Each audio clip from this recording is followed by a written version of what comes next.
गोर लगै छी। हम चमचम मैथिली गीत में अहाँ समस्त मिथिलावासी के स्वागत करै छी। तऽ आइ एगो हम पाबनि के गीत कहै छी। ई गीत अहाँ सब जरूर सुनब देखब। और हे बिषहारा माता जे एहि चैनल के सब्सक्राइब करै छथि, वीडियो के लाइक करै छथि, हुनका अहाँ हर मनोकामना पूरा कऽ देबनि। तऽ अहाँ सब हमर चैनल के सब्सक्राइब, वीडियो के लाइक जरूर करब और हमर गीत जरूर अहाँ सब सुनब।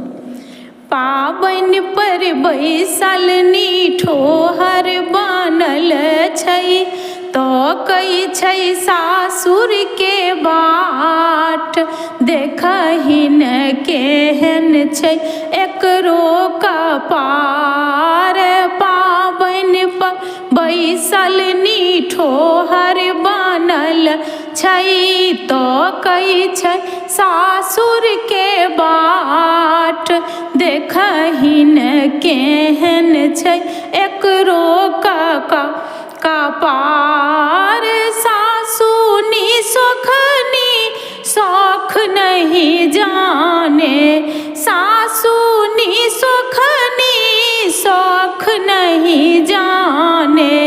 नहीं देलखिन भारो पठाई, देखहिन केहन छै एकरो कपार। सासुर नी सोखबा शौख नहीं जाने, ससुर नी सोखबा शौख नहीं जाने। नहीं देलखिन साड़ी पठाई, नहीं देलखिन लहठी पठाई। देखहिन केहन छै एकरो कपार। पाबनि पर बैसल निठोहर बनल छै, तो कई छै सासुर के बाट। देखहिन केहन छै एकरो कपार। गोतनोनी सोखनी तऽ ओरे के दुष्टि, गोतनोनी सोखनी तऽ ओरे के दुष्टि। नहीं देलखिन गौरी बनाई, देखहिन केहन छै एकरो कपार। ननदो मुझौसी शौख नहीं जाने, ननदो चुगलाही शौख नहीं जाने। नहीं देलखिन डाली सजाए, नहीं देलखिन बिषहर बनाई।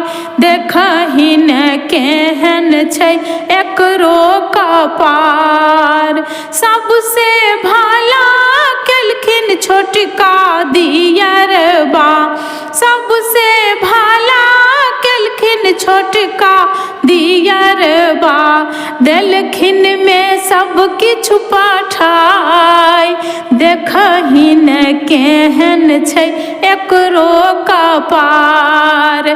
पाबनि पर बैसल निठोहर बनल छै, तो कई छै सासुर के बाट। देखहिन केहन छै एकरो कपार।